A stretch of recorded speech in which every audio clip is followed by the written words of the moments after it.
Assalamualaikum warahmatullahi wabarakatuh. KKP Sebatik, konseling kelompok senang berbagi tanpa tekanan sebagai upaya peningkatan iklim keamanan sekolah oleh tim SMP Negeri 2 Margoyoso. Latar belakang iklim keamanan sekolah menjadi penentu penting prestasi sekolah dalam raport pendidikan. Pada proses pembelajaran di sekolah juga dipengaruhi oleh rasa aman dan nyaman. Terciptanya rasa aman dan nyaman bagi semua warga sekolah merupakan prasyarat proses pembelajaran berlangsung. Namun kenyataannya, berdasarkan hasil asesmen nasional berbasis komputer pada tahun 2022 sebagaimana tercantum dalam platform rapor pendidikan secara umum, iklim keamanan sekolah di SMP Negeri 2 Margoyoso memperoleh skor 76,73,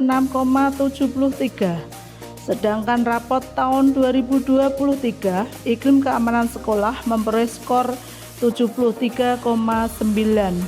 Skor ini mengalami penurunan sebesar 3,69%. Tindak lanjut dari latar belakang yaitu sekolah harus sigap dalam penanganan kasus-kasus di sekolah, maka diadakannya KKP Sebatik, yaitu konseling kelompok senang berbagi tanpa tekanan. Apa itu KKP Sebatik?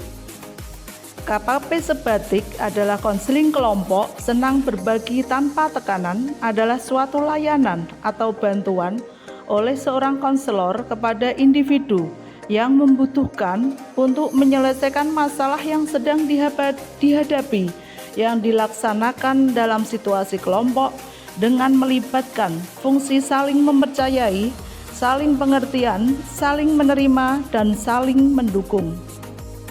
Tujuan dari KKP Sebatik yaitu terwujudnya iklim keamanan sekolah yang aman dan nyaman, serta terbentuknya dimensi mandiri, bergotong royong, dan bernalar kritis bagi murid. Adapun manfaat dari inovasi ini agar murid yang mengalami masalah akan segera teratasi masalahnya dan segera kembali ke komunitas belajarnya dengan nyaman. Hasil inovasi yaitu bagi murid merasa nyaman dalam mengemukakan permasalahannya. Yang kedua, murid bisa berbagi pengalaman dan saling tukar solusi tanpa suatu tekanan dari pihak manapun. Lalu bagi sekolah, 1. Terciptanya lingkungan sekolah yang aman dan nyaman. Yang kedua, terwujudnya iklim keamanan sekolah yang kondusif. Testimoni dari kepala sekolah. Adapun dokumentasi dari kegiatan KKP adalah sebagai berikut.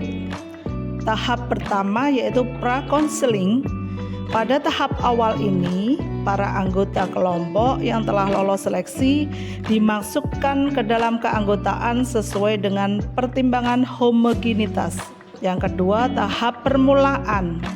Tahap ini ditandai dengan perkenalan antar setiap anggota dan menjelaskan tujuan dan harapannya. Selanjutnya, kelompok mulai membangun norma untuk mengontrol aturan-aturan kelompok dan menyadari bahwa kelompok untuk mencapai tujuan. Yang ketiga, tahap transisi atau peralihan. Pada tahap ini, masing-masing anggota kelompok dipetakan, dirumuskan sehingga diketahui penyebabnya. Pemimpin kelompok bertugas mempersiapkan anggota kelompok agar merasa memiliki kelompok. Anggota kelompok akan diarahkan memasuki tahap inti atau tahap kegiatan. Tahap kerja, anggota kelompok menyusun rencana-rencana tindakan. Anggota kelompok merasa berada di dalam kelompok, mendengar pendapat yang lain, dan merasa puas dengan kegiatan kelompok. Pada tahap akhir, anggota kelompok mulai mencoba melakukan perubahan tingkah laku dalam kelompok. Setiap anggota kelompok kemudian memberi umpan balik terhadap perubahan yang dilakukan oleh anggota yang lainnya. Dan tahap terakhir yaitu tahap pasca konseling, yaitu konselor menetapkan adanya evaluasi sebagai bentuk tindak lanjut dari konseling kelompok. Demikian pemaparan dari Assalamualaikum warahmatullahi wabarakatuh.